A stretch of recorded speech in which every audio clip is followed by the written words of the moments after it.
Hey, salut à tous, on se retrouve une nouvelle fois avec Jérémy, vous le savez, collectionneur. Moi je l'ai connu jeune collectionneur et maintenant c'est devenu un collectionneur tout court.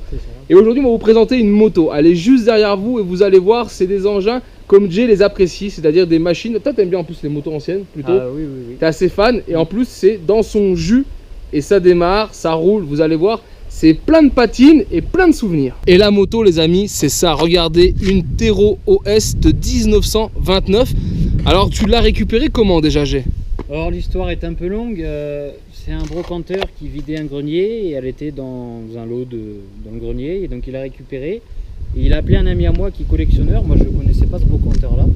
Et mon pote il me dit putain, il me dit regarde ce qu'on a récupéré, une Tero et tout, qui elle est encore en bel état etc. Il manquait la roue arrière dessus. Et ben, du coup mon ami l'a remise en route.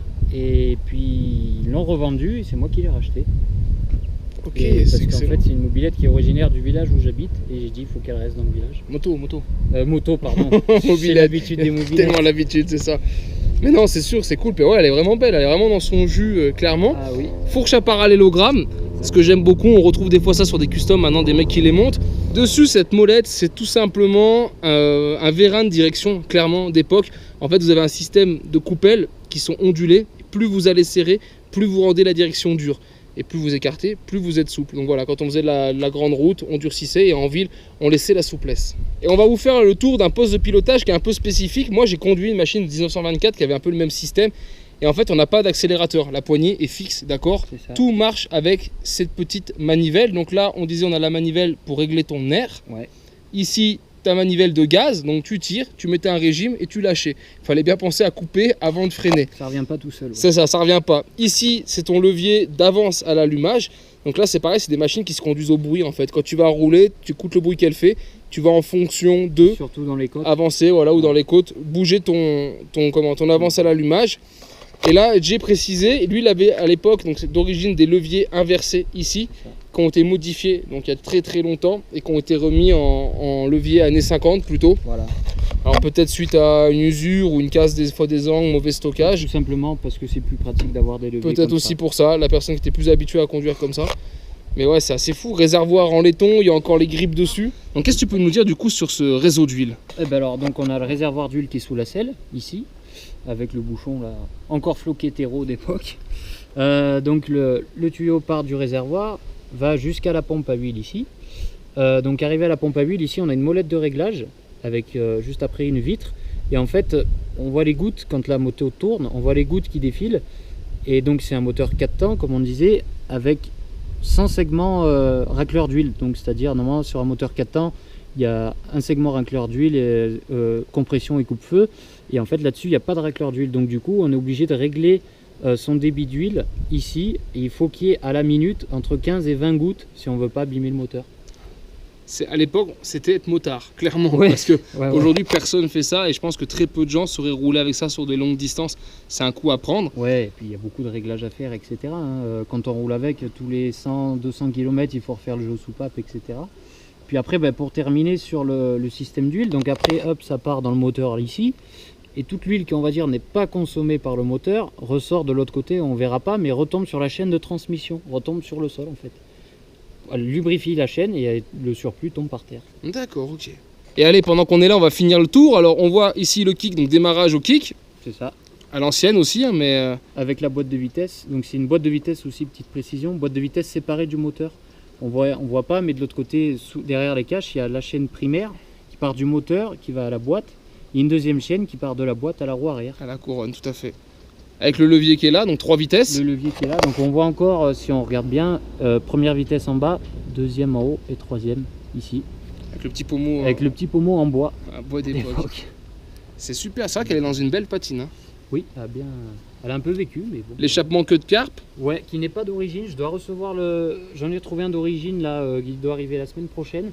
Malheureusement celui-ci n'est pas d'origine, mais j'en ai trouvé un. Mais c'est pareil, c'est un queue de carpe aussi. Oui, c'est un queue de carpe aussi, mais plus court, il sort par ici. D'accord, ok. Vachement plus long celui-ci.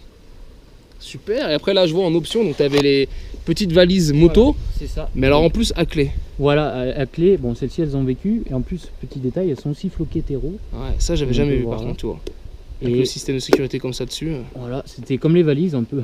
Bon là, les sangles c'est un peu vécu, faudrait que je fasse faire ça. Mais bon, elle est restée dans une grange pendant plus de 50 ans. Ah, excellent. Je crois que de l'autre côté, il y a la courroie de la dynamo, mais ici, il n'y a rien. Ah ouais, dis donc. Truc de dingue. Le siège biplace. Ouais, Un vrai biplace là, hein. C'est un... Ah oui. C'est un sacré biplace même. Par contre, t'as pas les cale-pieds du coup. Et je les ai, mais je les ai pas montés. Tu les as pas montés? Non. D'accord. J'ai les repose-pieds. Ouais. Pour le passager, tu parles? Ouais, pour le passager, ouais. Non, pour le passager, il n'y en a pas. Pour le passager, il y en a pas? Non. Enfin, c'est additionnel quoi, pour les monter. Ah ouais, Ça doit c'est se fixer par là. sur ou le par bras là. ou... Ouais. Oh là là. Et hop, allez, on passe de l'autre côté du moteur. Et là, vas-y, alors explique-nous un petit peu tout ce qu'on peut retrouver. Et ben ici, on a la magnéto, donc les clés rupteurs qui sont juste derrière. Donc voilà, ici on a le câble qui arrive pour régler ton avance à l'allumage avec le petit ressort. Voilà. Ici on a la dynamo, donc pour l'éclairage. Malheureusement la dynamo elle est fatiguée, elle donne plus de jus, donc il faudra que je la fasse refaire. Ici on a le klaxon qui du coup ne fonctionne pas vu que la dynamo ne donne pas. Tout à fait. Mais voilà. Et de quoi amorcer ton petit carbu. là c'est le carbu pour l'amorcer, donc c'est un Hamal, je crois que c'est un 19 ou 22, je sais plus, il faudrait que je regarde. Ici aussi frein arrière mais au talon. Ouais. Frein arrière au talon. Là c'est un petit support que le propriétaire à l'époque avait dû mettre pour certainement mettre une batterie, je pense, pour l'éclairage, ou je sais pas pourquoi il y avait ce support là, mais à mon avis c'était pour une batterie. Voilà. Ça ressemble bien, ouais, avec l'écrou comme ça de sécurité. Ouais, je pense que c'était pour une batterie. Le robinet d'essence à tiroir ici, qui ne fuit pas, c'est rare. Ouais, c'est rare, tout à fait. Après, s'il a toujours eu de l'essence, avec un peu de chance, il a pas séché. C'est ça. Super. Donc, Voilà, voilà, on voit encore un peu les logos, la marque. Alors ouais, petite précision. Là, on a le logo Terreau et c'est marqué, on voit peut-être mieux de l'autre côté, champion de France. Et en fait, Terreau a été champion de France en 1928. Et donc en 1929, ils ont siglé leur moto avec cette autocollant. D'accord, ok, ça c'est bon à savoir. Voilà, pareil, la fourche à parallélogramme, c'est une fourche à parallélogramme. On m'a dit fourche tirée, au lieu d'avoir le ressort ici, les ressorts sont sur le côté. Alors c'est ce qu'on m'a dit, mais j'ai pas de plus de précision là-dessus. Tout à fait, et après là, tu l'as perdu.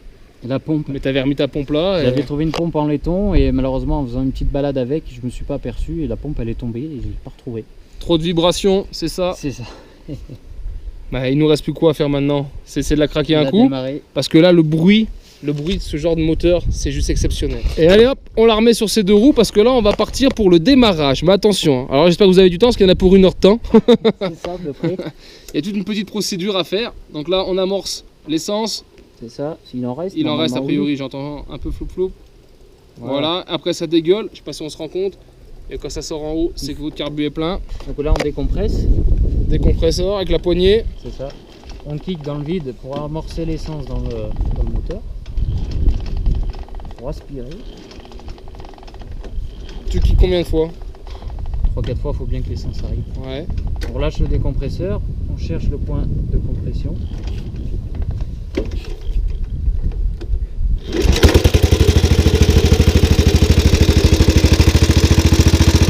Ah, le bruit, c'est ouf. Ça, c'est de la moto, les amis.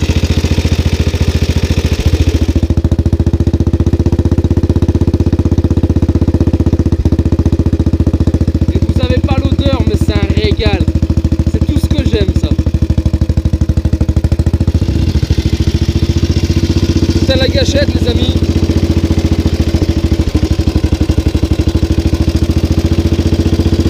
Ouais, elle tombe bien rond. Hein. Ouais, T'avais pas ouvert le moteur, rien? le cylindre a été changé.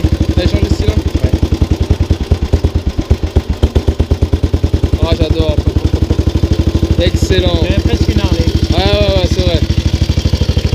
C'est pas beau ça, les amis, sans déconner. Bon, ben voilà, merci d'avoir regardé la vidéo et puis ben, on se retrouvera pour d'autres présentations et vidéos sur d'autres machines que j'ai. Voilà, on n'y manquera pas, les amis, vous le savez, il a pas mal de véhicules maintenant. Ça fait combien de temps que tu collectionnes au total? 6 ans, 7 ans? Plus, ça va faire Plus 10 ans l'année prochaine. 10 ans déjà? J'ai commencé à 14 ans. Voilà, donc ça passe, vous voyez, elle a 24 ans, voilà, donc pour ceux qui font le calcul. Donc voilà, en tout cas, voilà, bien content, une belle machine qu'on vous présente là, voilà, 100% dans son jus, c'est tout ce qu'on aime. Ça roule, hein, on vous a pas fait des images parce que là en plus on n'a pas l'équipement avec nous, mais on a fait quelques tours dans la rue discrètement et ça roule plus que bien. Donc voilà, il n'y a pas de souci. La petite béquille qu'on n'a pas précisé, hein, ce que vous connaissez peut-être pas, mais ça, qui est derrière comme ça, vous pouvez le lever et c'est ce qui permettait de la mettre sur béquille. Et on retrouve ici la même à l'avant, qui elle a un petit levier normalement qu'on bascule et qui permet de lever. Ouais, c'est ça. On voilà. desserre le levier et là, il y a aussi une béquille à l'avant. Donc voilà, et à l'époque c'était ouf parce qu'on pouvait changer les roues plus facilement. Et certaines versions qui avaient même des grands garde-boue, on pouvait ouvrir les garde-boue arrière pour sortir la roue. Les Peugeot étaient comme ça. Tout à fait. Et ben voilà les amis, allez, on vous dit donc à bientôt sur la chaîne 100% Mobilette Youngtimer pour d'autres vidéos, tutos et présentations. Et en attendant, ciao ciao.